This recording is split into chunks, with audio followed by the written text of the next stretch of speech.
What's going on, everyone? Jeremy here from the corner. I hope you're having a wonderful Friday leading into the 4th of July weekend.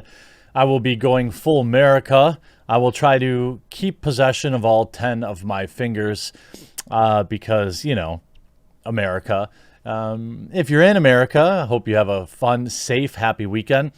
If you have to work, know that your work is appreciated. It's a world of retail and trucking and logistics, and there's a lot of people that have to work on holidays, and they don't get to celebrate it with the rest of us all the time. I was one of those people for a very long time. I worked retail my whole life, basically. So shout out to everyone, even non-Americans. Appreciate you just the same.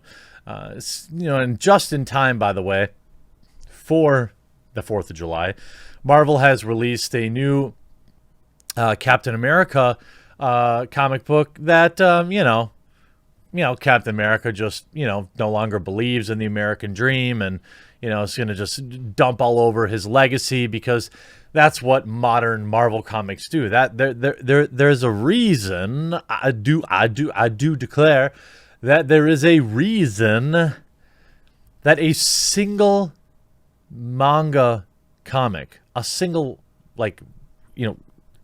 line, outsold the entire American comic book industry. And here's reason number 937. Par for the course for contemporary Marvel writing, the premiere issue of the publisher's Star Spangled Summer crossover, The United States of Captain America, by the way, this is via boundingintocomics.com, has revealed that the original super soldier himself, Steve Rogers, no longer believes in the concept of the American dream. Released on June 30th, again, just in time for the 4th of July. Don't think that wasn't planned. The first issue of Christopher Cantwell written and Dan Eaglesham illustrated miniseries, literally the first page of the story. It opens with Solomon Rogers staring out of his Brooklyn apartment. A solemn Rogers staring out at of his Brooklyn apartment and looking back at his past career at Star as the Star-Spangled Avenger. Beginning with a memory of the now iconic line, "I'm loyal to nothing except the dream," uttered in admonishment of warmongering U.S. military general during an investigation into his origins of the jingoistic supervillain Nuke. Rogers finds himself in disbelief at, "I actually said that once." Here's the thing about a dream. A dream isn't real, the hero continues. When we wake up, it goes away. We're left with this yearning inside, like something was taken from us. Rogers then asserts, at least that's one kind of dream, before mulling on how lately, spending my days in this country, as the years march on, I'm starting to think America actually has two dreams and one lie. Of course. Rogers then explains that the first American dream is the one that isn't real. It's the one some people expect to be handed to them, and they get very angry when it disappears, when the truth is it never really existed in the first place. Continuing, Rogers then describes how Germans have this neat word, Fernweh. It means a longing for nostalgia, for a place you've never been, for a place that may not even exist at all. We have a word for this in the United States. He declares it's Americana.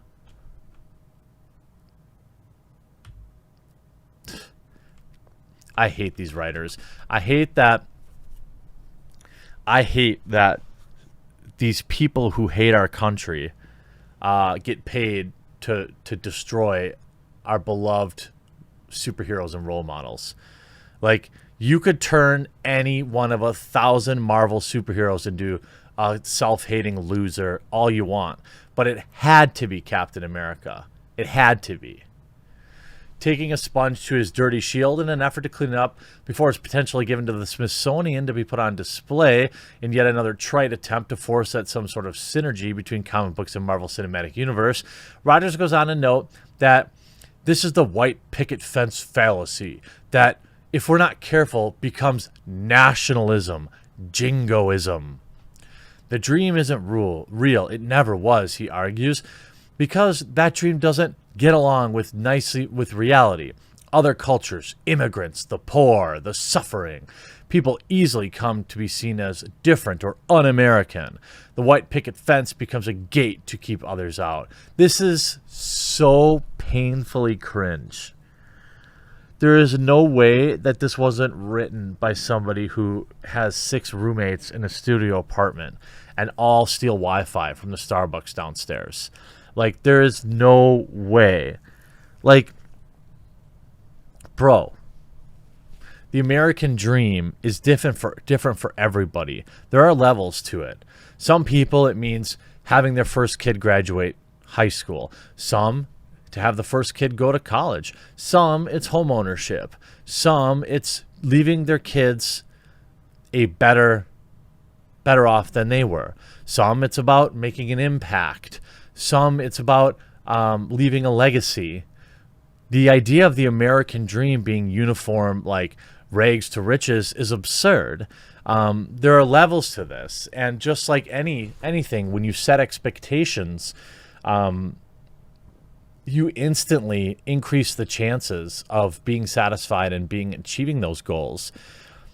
The idea that being poor in America makes you un-American or others you is ridiculous. Most of this country is poor. And inconvenient truth, those poor people are often Republicans and often vote red, and they're also religious. And people who write this garbage hate them. People that pretend to care about poor people are the ones that really never cared about them. There's a lot of people in our government that constantly talk about the middle class. Meanwhile, gas is $5 a freaking gallon. Guess who gets hit the hardest by that? The middle class, the ones that have to drive 30 minutes into the city to work every day. Guess who gets hit the hardest by inflation? It's the middle class. Their dollar becomes less valuable every day. But keep talking about how one of these parties is for the poors. He adds, "We are our best when we keep no one out." Not so subtle commentary on the border. A good dream is shared radically, shared with everyone. When something isn't shared, it can become the American lie. What? Dude, Steve Rogers would never talk like this, first of all.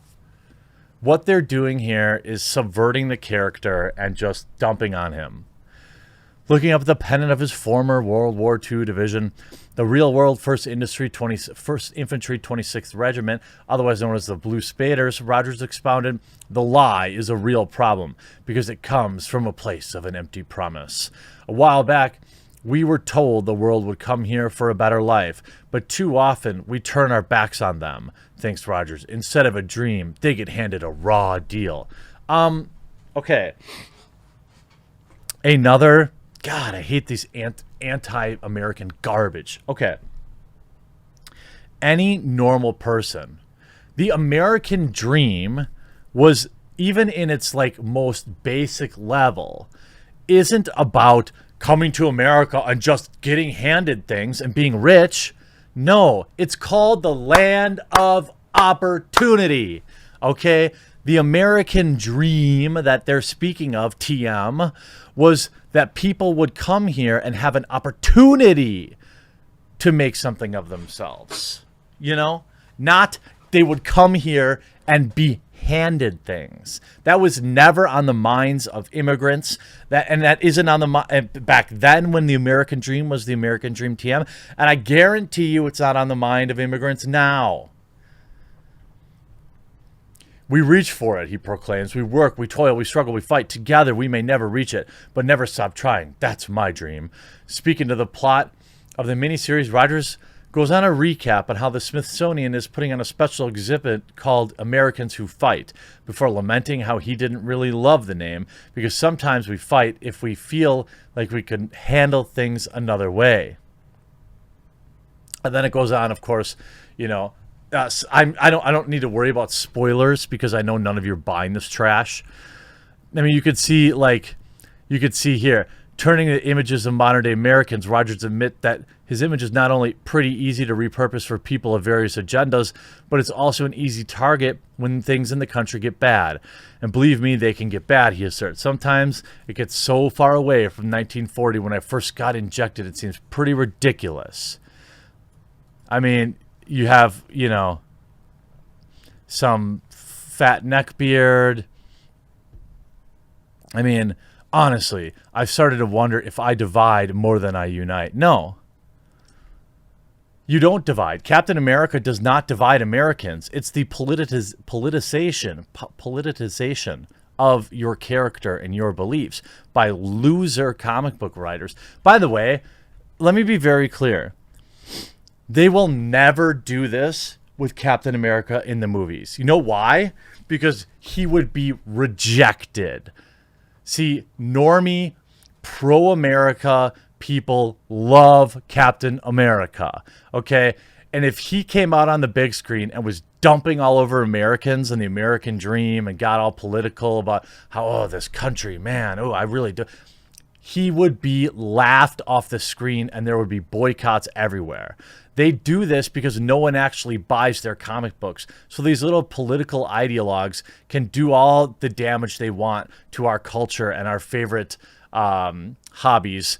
But the fact of the matter is, Marvel doesn't actually buy this crap. They would never put this on the big screen. Hope you enjoyed this video. We'll talk to you again real soon.